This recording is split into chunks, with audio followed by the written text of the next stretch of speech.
Every NFL season has a boatload of guys who meet, exceed, or fail to meet expectations. There are surprise breakout stars, shocking flops, and guys who perform with the business-as-usual style. But what if we told you that there are a number of NFL superstars who will take a step back in 2016 for reasons stemming from injuries to suspensions to aging? There are other factors as to how a player may see their play decline. I'm Justin Fraction, and here are 10 NFL players that'll disappoint in 2016. Number 10, Drew Brees. Though it's a fancy stat that Brees has thrown for 4,000 yards and 30 touchdowns or more in his last 10 seasons, it's also bad news. The New Orleans Saints rely way too much on his arm, and it's bound to catch up to him soon. The Saints' offensive line has to protect him. Though it was stout in 2015, the signs in preseason are troubling. This team has never had an elite running back to complement Brees, and any quarterback at age 37 can't keep being asked to perform such a large duty. Brees has been great for over a decade, but he's at an age where quarterbacks decline. We believe he could get to 4,000 yards and 30 touchdowns again, but expect more incompletions and interceptions as he finally shows his age. Number 9, Martellus Bennett. What do you get on paper when you couple a talented 6'6" tight end with future Hall of Famer Tom Brady, arguably the greatest tight end of all time? Cut the music. We're talking about Rob Gronkowski, not Bennett. Yes, everyone's excited about him joining an offensive arsenal that has Gronkowski and Julian Edelman. But this guy's career best season was 2014 when he caught 90 balls for 916 yards and 6 touchdowns. Good but not great numbers. Edelman and Gronkowski are Brady's go-to weapons. Bennett's their third guy and won't get that many reps. Plus, it's one thing to get on the same page as Jay Cutler. Being a star with Brady isn't quite as easy. Just ask future Hall of Famer Chad Johnson. Number 8, Kirk Cousins. Cousins went from 3 years on the bench to becoming the Washington Redskins starter. He led the team to a 9-7 record and NFC East title. However, things aren't going to be as fancy as they were last year. For one thing, teams didn't have as much film on him prior to the 2015 season. Cousins was a backup and also got to play in the NFL's worst division last year, plus the putrid NFC South and AFC South divisions. Now the Redskins have to play in an improved division, plus the NFC North and AFC North. He'll have tougher competition, facing better teams who have the film on him. Number 7, Josh Norman. Norman was arguably the NFL's top cornerback last season with the Carolina Panthers. It's a much different system coming to Washington. Norman signed a 5-year deal worth $75 million, but why was he so successful in Carolina last year? That team's defensive identity comes from their pass rush, led by monster Luke Kuechly. Teams didn't have much time to throw, so Norman didn't have to stay on his guy as long. Maybe he proves us wrong, but the heavy contract and the fact he didn't show up until his age 27 season has us thinking he's going to let many down in 2016 with mediocre play. Number 6, J.J. Watt. No defensive player has been as dominant as Watt.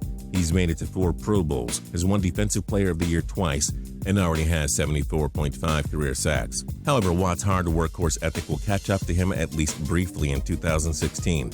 He needed back surgery to fix a herniated disc. He could either miss a handful of games or play the whole season, but he's not going to be at his best. Watt needs to have full health and power to bull through offensive lines. As such, a slow start will hold back Watt from sniffing 20 sacks again. Number 5, Tom Brady. Yes, Patriots fans, I don't write these, I just read them. Yes, Patriots fans, he's the GOAT and perfect and blah, blah, blah. Please listen here. No quarterback in the NFL is simply going to put up better stats playing 12 games than playing 16 altogether. Brady could return in Week 5 and not miss a beat, but you already know he's not reaching 4,000 yards and probably won't hit 30 touchdowns. But we expect him to be a bit rusty when he returns. It's not easy returning after a 9-month gap from playing full games.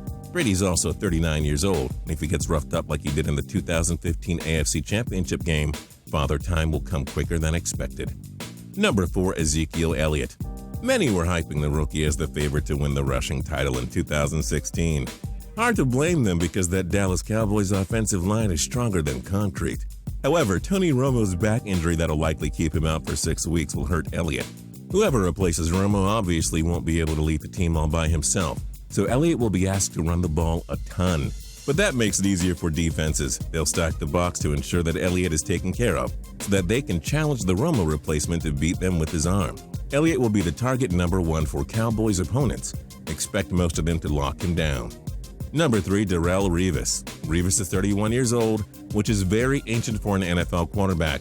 Though still one of the NFL's premier corners last season, he still is no longer the Revis Island superstar. Young stars like DeAndre Hopkins exposed him with their wheels last year. That's something that didn't happen to Revis 5 years ago. He's still going to be a top 10 corner, but he's still not going to hold the top receivers to 1 or 2 catches. He'll still get beat on a decent amount of plays and show his age more. Number 2, Demaryius Thomas. Thomas managed to hit the 1,000 receiving yard mark for the 4th straight year, but his drops, lack of concentration, and inability to produce in the playoffs really hurt his value last season. Though he's due for a bounce-back year, that is easier said than done. Hall of Famer Peyton Manning is retired, and his trained heir Brock Osweiler left town. Trevor Siemian, who has 1 career NFL snap, is being asked to turn Thomas around. This isn't us trying to put down Thomas, but we're very concerned about the guy throwing to him. There's a very real chance his season of reaching 4,000 yards is over. And number 1, Adrian Peterson. After playing just 1 game in 2014, Peterson came back and hit the 1,000 rushing yard mark for the 7th time in his career. He finished with just 1,485 and 11 touchdowns while averaging 4.5 yards per carry. But there are things that concern us here. AP is now 31 years old, and most running backs at that age barely hang around. He may be an exception and not the rule, but we wouldn't be shocked if he failed to hit 1,000 yards. Plus, Teddy Bridgewater's tragic injury puts more pressure on AP to carry the offense. It's much easier for defenses to stack the box like they will against ELLIOT and shut down AP, given how the Vikings lack other elite offensive stars. Which NFL star do you think will be the biggest disappointment? Join us in the comments below. If you like this video and learned a thing or two, clicking the like button helps us out a ton and we appreciate it. If this is your first time coming around to Total Pro Sports though, subscribing is a great idea because we put out videos like this every single day.